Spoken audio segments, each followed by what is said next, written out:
News చూస్తున్నాం. తిరుమల అంటే ఆ వెంకన్న కొలువు తీరిన పవిత్రమైన స్థలం. కోట్లాది మంది భక్తులు కలియుగ ప్రత్యక్ష దైవాన్ని భక్తితో దర్శించే ప్లేస్. అక్కడ కూడా కొందరు ఆకతాయిలు ప్రాంక్ వీడియోలు చేయడంపై భక్తులు బక్కుమంటున్నారు. శ్రీవారి దర్శనానికి వెళ్లే క్యూ లైన్లోకి ఎలాంటి ఎలక్ట్రానిక్ పరికరాలను తీసుకెళ్లేందుకు అనుమతి లేనప్పటికీ తమిళనాడుకు చెందిన ఓ వ్యక్తి అక్కడి సిబ్బంది కళ్లు కప్పి ఏకంగా మొబైల్ ఫోన్ తీసుకెళ్లాడు. అంతటితో ఆగకుండా ఏకంగా ఓ ప్రాంక్ వీడియోను చిత్రీకరించడం, ఆ తర్వాత దానిని తన ఇన్స్టాగ్రామ్ పేజ్ లో పోస్ట్ చేయడం తీవ్ర కలకలం సృష్టించింది. நம்ம இன்னைக்கு திருப்பதியில் இருக்கோம். ஸோ கிட்டத்தட்ட வந்து பார்த்தீங்கன்னா க்ரௌடு பயங்கரமாக இருக்கு. ஒரு 10 மணி நேரத்துக்கு மேலே வெயிட்டிங்கில் தான் இருக்கோம். வெங்கடரமணா கோவிந்தா கோவிந்தா. ఇక తిరుమలలో ప్రాంక్ వీడియోపై మరింత సమాచారాన్ని మా ప్రతినిధి దామోదర్ అందిస్తారు. తిరుమల క్యూ కంపార్ట్మెంట్ లైన్లలో ఏదైతే తమిళనాడుకు సంబంధించిన యూట్యూబర్స్ టీటీఎఫ్ వాసను అతని స్నేహితుడు అజీజ్ చేసిన హడావిడితో ఒక రకమైన సంచలనం కలిగిందని చెప్పవచ్చు. ముఖ్యంగా నారాయణ హిల్స్లో ఏర్పాటు చేసిన కంపార్ట్మెంట్లో వారు గతంలో ఎప్పుడో శ్రీవారి దర్శనానికి వచ్చిన సందర్భంగా ఒక ప్రాంక్ వీడియో చేశారు. ఆ ప్రాంక్ వీడియోలో కంపార్ట్మెంట్లో ఉన్న భక్తులు లోపల ఉంటారు. ఆ సందర్భంగా వీరు ఆ కంపార్ట్మెంట్లో తాళాలు తెరవడానికి అటు వెళ్ళి ఆ తర్వాత పరిగెత్తుకుంటూ వెనక్కి వస్తారు. ఈ సందర్భంగా వీరు కంపార్ట్మెంట్ను తెరుస్తున్నారని భావించిన భక్తులు ఒక్కసారిగా కంపార్ట్మెంట్ ఏదైతే తాళాల గేట్ అవతల వైపు ఒక్కసారిగా లేచి నిలబడి బయటికి రావడానికి ప్రయత్నిస్తున్న సందర్భం మనకు ఆ విజువల్స్లో కనిపిస్తుంది. మనం చూడవచ్చు. ఇదే నారాయణ హిల్స్లోని ఇదే కంపార్ట్మెంట్ వద్దనే వారు ఈ విధమైన ట్రోలింగ్ ఏదైనా ప్రాంక్ వీడియో చేశారు. మొత్తం మీద దీని మీద సీరియస్గా టీటీడీ స్పందించింది. మరోవైపు ఏదైతే నారాయణ హిల్స్లోని కంపార్ట్మెంట్లో వైకుంఠం క్యూ కాంప్లెక్స్ కంపార్ట్మెంట్లకు దీనికి సంబంధం లేదు. ఇది నారాయణ హిల్స్. మనం చూడవచ్చు. ఈ నారాయణ హిల్స్ సమీపంలో వచ్చే సర్వదర్శనం భక్తుల కోసం ఇక్కడ కంపార్ట్మెంట్ ఏర్పాటు చేశారు.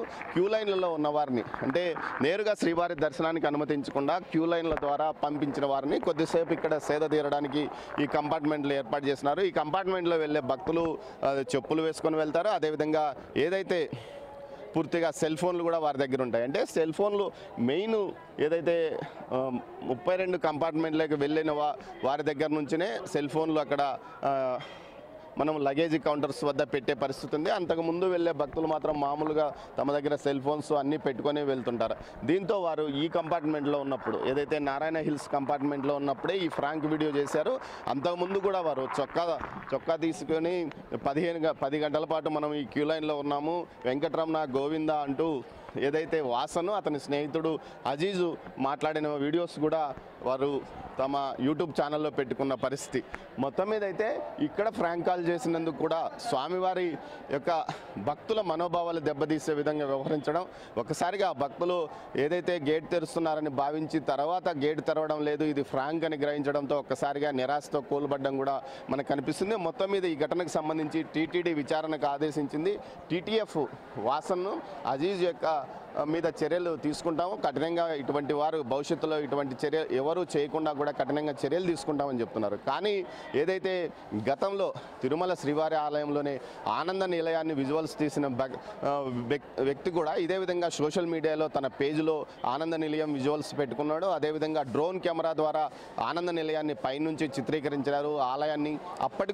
అప్పుడు కూడా వారి మీద కేసులు ఏం పెట్టలేదు, కేవలం వారిని పిలిపించి కౌన్సిలింగ్ ఇచ్చారు, 41 నోటీసులు ఇచ్చారు. కానీ ఈ విషయంలో కఠినంగా చర్యలు తీసుకుంటే భవిష్యత్తులో ఇలాంటి పరిణామాలు తలెత్తే అవకాశం లేదని చాలా స్పష్టంగా భక్తులు అభిప్రాయాన్ని వ్యక్తం చేస్తున్న పరిస్థితి. అయితే ఇప్పటి వరకు టీటీడీ తమ చట్టాన్ని ప్రకారము ఏదైతే తాము విజిలెన్స్ ద్వారా వారిని పట్టుకొని వస్తామో ఆ తర్వాత పోలీసులకు అప్పగిస్తాము, పోలీసుల చట్టాల్లో దీనిపైన కఠినమైన కేసులు లేవని చెప్తున్నారు. కానీ భక్తుల మనోభావాలను దెబ్బతీసే విధంగా వ్యవహరించిన వీరిపైన సామాజికంగానైనా ఏదైతే ఇక్కడ వారితో పనులు చేయించాలంటూ కూడా భక్తులు కోరుకుంటున్నారు. ఈ విధంగా చర్యలకు పాల్పడిన వారిని శ్రీవారి సేవకులుగా బలవంతంగా వారితో ఇక్కడ తిరుమల ఆలయ వీధులను ఊడ్పించడమా లేకపోతే వారితో బాత్రూమ్స్ క్లీన్ చేయించడం లాంటి చర్యలు చేస్తే తప్ప భవిష్యత్తులో ఇలాంటి చర్యలకు పాల్పడే అవకాశం ఉండదని కూడా భక్తులు అభిప్రాయపడుతున్నారు. మొత్తం మీద ఈ ఘటనకు సంబంధించి టీటీడీ సీరియస్గానే స్పందించింది. దీనికి సంబంధించి విజిలెన్స్ శాఖకు ఆదేశాలు జారీ చేసింది.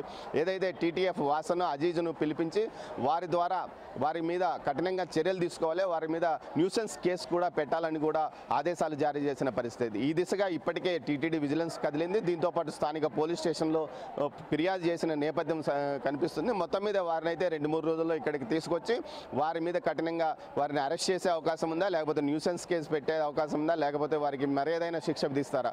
గతంలో ఏదైతే ఈ సోషల్ మీడియాలో ఇలాంటి విజువల్స్ కానీ వీడియోలు పెట్టుకున్న వారికి ఎలాంటి కఠిన చర్యలు వారి మీద తీసుకోకపోవడం వల్లనే ఇలాంటి వారు పెట్టరేగిపోతున్న పరిస్థితి కనిపిస్తున్న నేపథ్యంలో ఖచ్చితంగా భవిష్యత్తులో ఇలాంటి ఘటనలు జరగకుండా పూర్తి స్థాయిలో వారి మీద కఠినమైన చర్యలు తీసుకునేందుకు ఏపీ ప్రభుత్వం కూడా చట్టాలను మార్పు చేయాల్సిన అవసరం ఎంతైనా ఉందని భక్తులు అభిప్రాయపడుతున్నారు. ఇది ఇక్కడి తాజా పరిస్థితి. భవిష్యత్తులో ఇలాంటి ఘటనలు జరగకూడదు, భక్తుల మనోభిప్రాయాలు దెబ్బతినకూడదని కూడా భావిద్దాం. కెమెరా పర్సన్ రాజేష్తో దామోదర్, తిరుమల.